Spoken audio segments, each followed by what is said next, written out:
Because if that's how your brain operates, you think in transverse plane, sagittal plane, rotational move, whatever, force vectors. If you are in love with force vectors across the sagittal plane, congrats, nobody cares.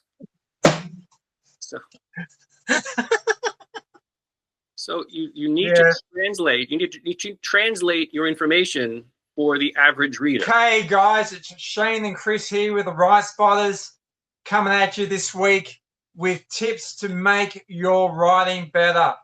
So the first thing you see when you write or you click on a link is the headline, right? Usually sometimes a headline can jump right at you because it's exactly like you want. So you say you're going, oh my God, my hamstrings are like so weak and tight. What are the 5 best exercises to improve my hamstrings? So boom, boom, boom. You type that into Google. First article that you see in there, 5 best hamstrings to improve your posterior. Boom. That's like a catchy headline. Me and Chris have spoken about before about how we write an article. Personally, I always like to start with the headline, only because it kind of gets me in the mood to write the rest of the article. But I like catchy headlines. Catchy headlines, not the easiest to write. Sometimes they can seem a little kitschy, but I would suggest one of the simplest tips you can do to improve your writing is to just take some time with a headline. What are your thoughts, Chris? I think that makes sense. I think your headline is, like you said, if somebody Googles whatever topic or question, the headline is going to be the first thing that pops up. So it needs to be eye-catching. It needs to summarize or get the point across of what you wrote about in a half dozen words, 10 words, maybe. So it has to be tight and focused and relevant. You don't want to paint yourself in a corner either. You don't want to write the 5 exercises you should never do, or 7 exercises that will end your lifting career, or 8 exercises to destroy your shoulders. You don't want to talk in absolutes in that sense, because that's the point. Yes, absolutes. Yes, because then you paint yourself in a corner that you wrote the 5 worst exercises you could possibly perform, and then if a year and a half later you write an article that uses one of those exercises, you're contradicting yourself. Right. And a savvy reader who's been following your work will call bullshit on it. Like, you don't want to paint yourself in a corner just for the sake of having an eye-grabbing, attention-getting, clickbaity headline. So your headline needs to always be relevant and make sense. Yeah, that's true. You know what? I like to use the same letter, the same letter, like say supersize strength or something along those. So like an alliteration. I like to use like an alliteration to kind of create a catchy headline. I do that a lot, and then my editor at Muscle Fitness says, "But I like it. I think it's catchy." That's fine. Trust your instinct, and an editor will tell you if you have good instincts or not. Something like that's going to make it stand out and be a little bit more memorable, and stand out from the other, 8 best hamstring exercises that are out there. You need to do a little something to stand out from the crowd, and getting a good, catchy headline is one kind of simple, surface level way to kind of stand out from the crowd. Agreed. Agreed. I think we know it's one thing that we shouldn't get bogged down on, but I think it pays to spend some time on it, just to run through some options just in your head, write it down, and if you don't like it, you obviously go back and change it when you write the article. But I think taking some time for a catchy headline, even if it's just for a Facebook post, I think it pays dividends. Oh, it does, because it also, you don't want to be boring.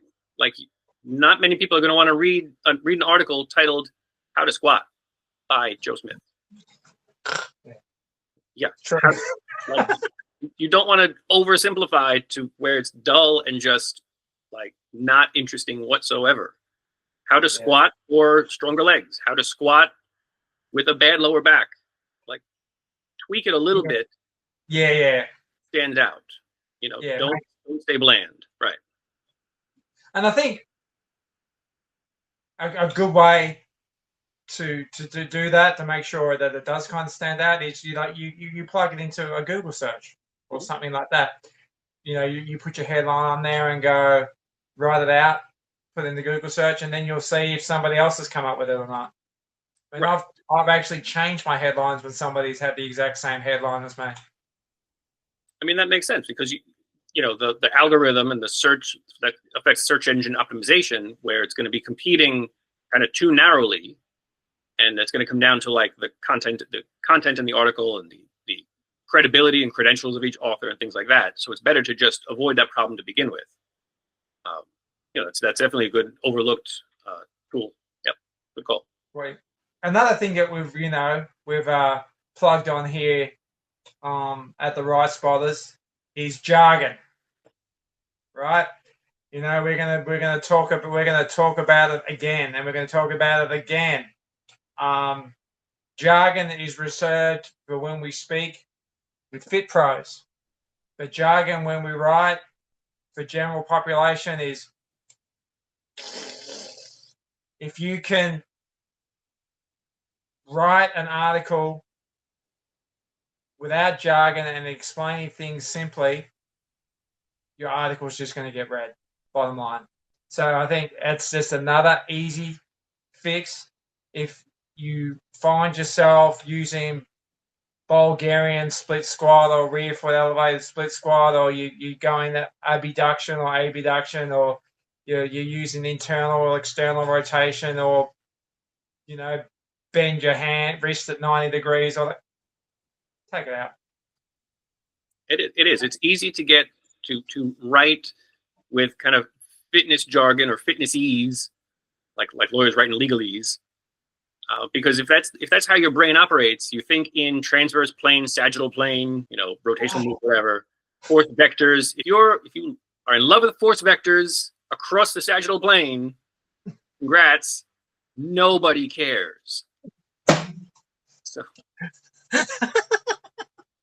So you need to translate. You need to translate your information for the average reader, because most of your clients are probably not personal trainers. Most of your clients that you work with in the gym or have nutrition consulting with are probably not significantly educated in fitness and nutrition. So they're not going to understand what might not seem like complex terms to you or I, right? So you need to always watch, like I've even seen in nutrition, like calories versus kilocalories.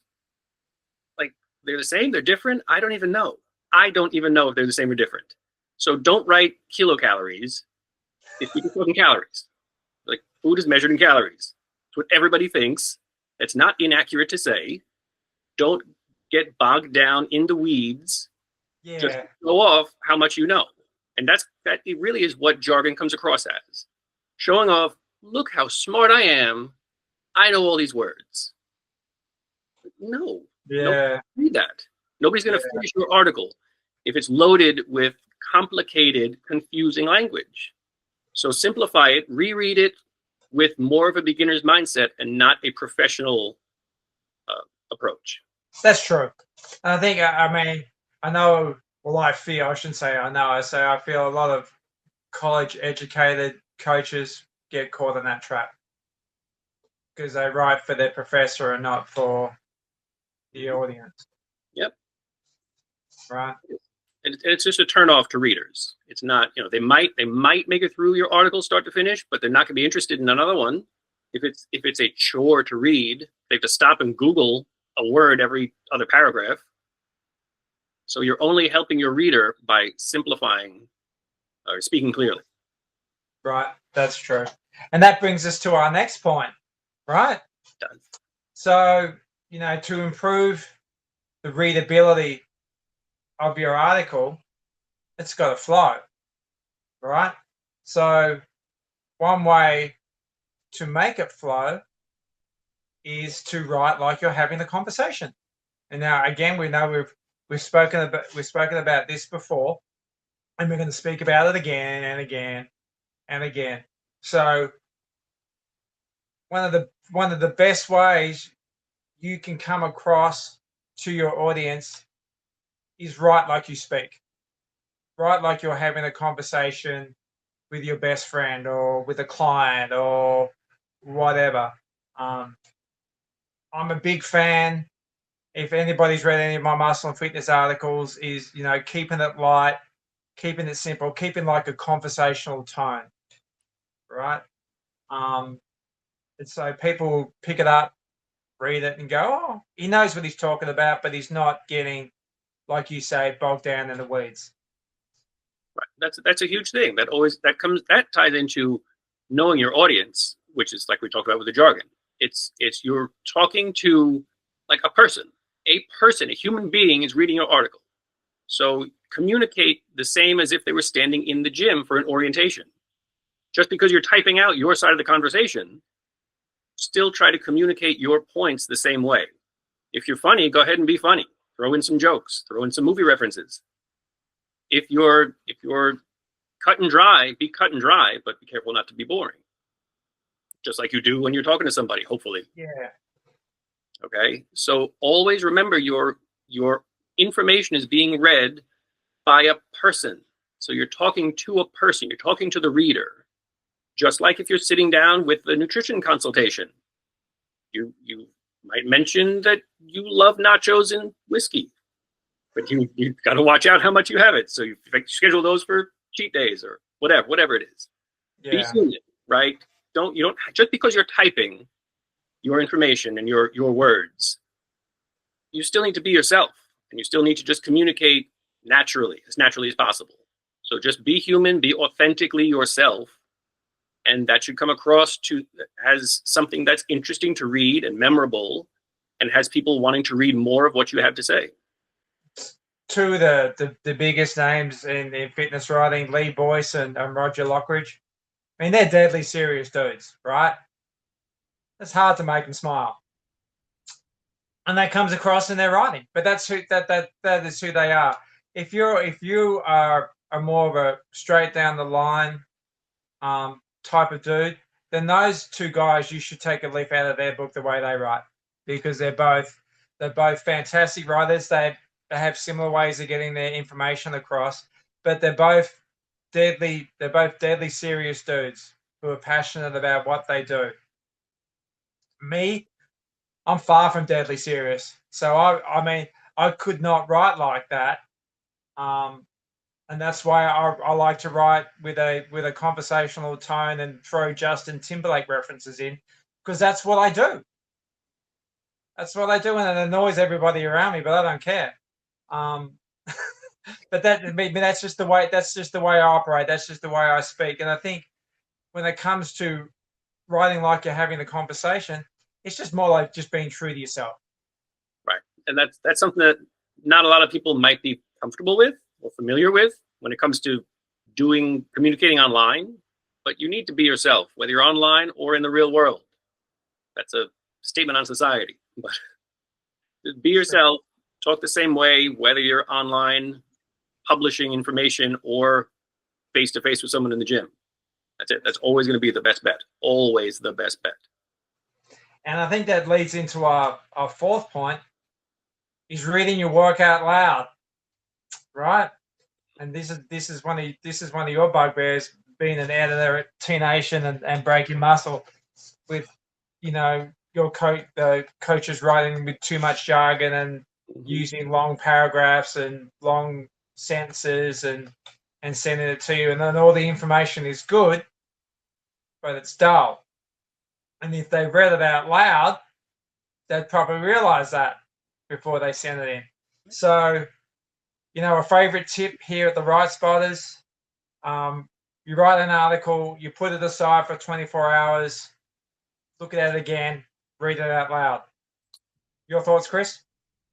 It is. It's. I just did that the other day with an article I wrote. I wrote it and I said, "Cool, done, finished." Closed the computer. Came back the next day to reread it, and I found like what was I thinking? So I tweaked that. I tweaked that. I tweaked that, and then I submitted it. So it's always good because the way your brain works, it shows you what it wants you to see and what it knows you want to see. So you'll miss mistakes if you just write it and send it. You need to reread it and verbally speak your article out loud, because that's going to trigger different parts of your brain that are going to engage more of it. You're going to slow down and be forced to read the words that are on the page, not the words that you thought you put on the page. Yeah, that is it. That's the big difference, right? It is. You'll pick up small errors like misspellings. Like there should be a space here. There should be that's the wrong version. That's a 2 instead of 2. There instead of there. Like that, you'll pick up that stuff when you read it out loud. And you'll also, like Shane was saying, you'll get a feel for the pace and the tone of voice. And is it dull? Is it boring? You never want to write boring. Exactly.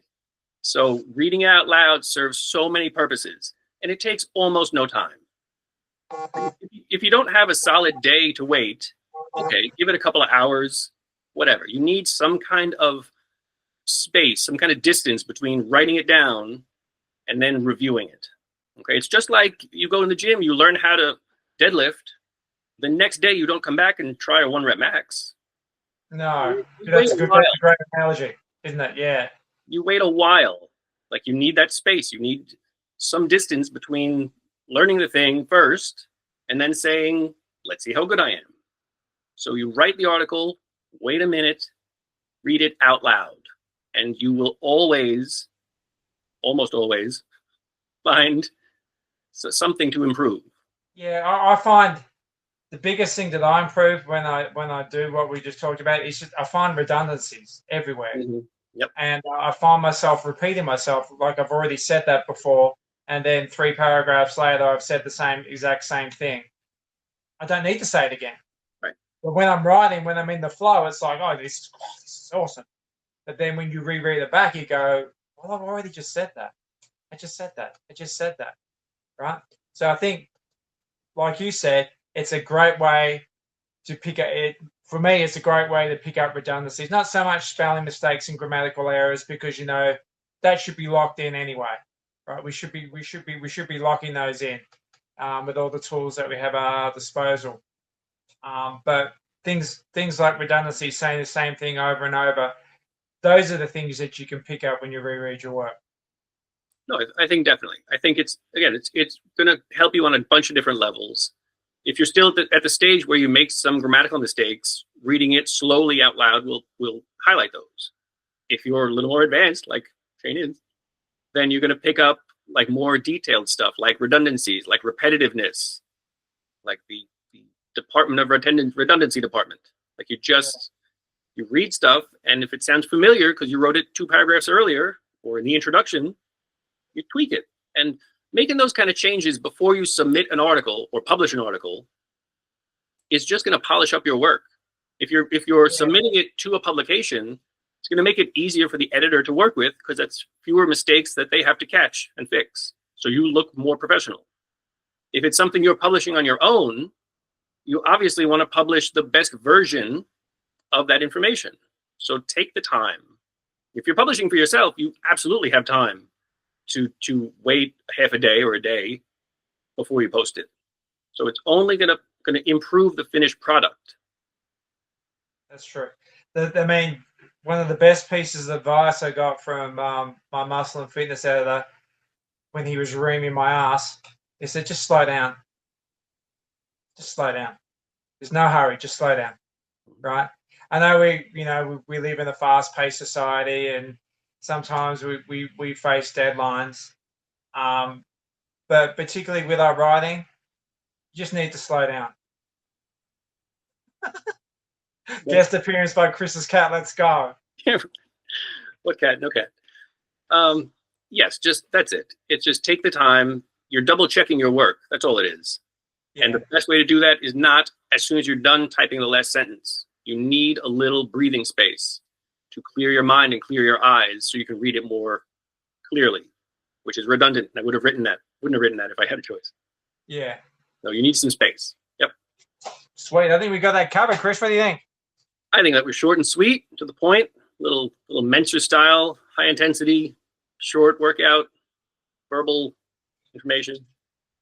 Now, if you have any questions about this video, and or if you want us to look over your work as part of our free consultation, I need to get that word out. Where can they find us, Chris? I would probably email my work to therightspotters@gmail.com and say, hey guys, could you review this work because I could use some help, please? Or if I didn't have access to email somehow, I would send a message through Facebook or Instagram to @therightspotters, and I'd say, hey guys, can you help me? And we would say, yes, we can. So therightspotters@gmail.com, @therightspotters on social.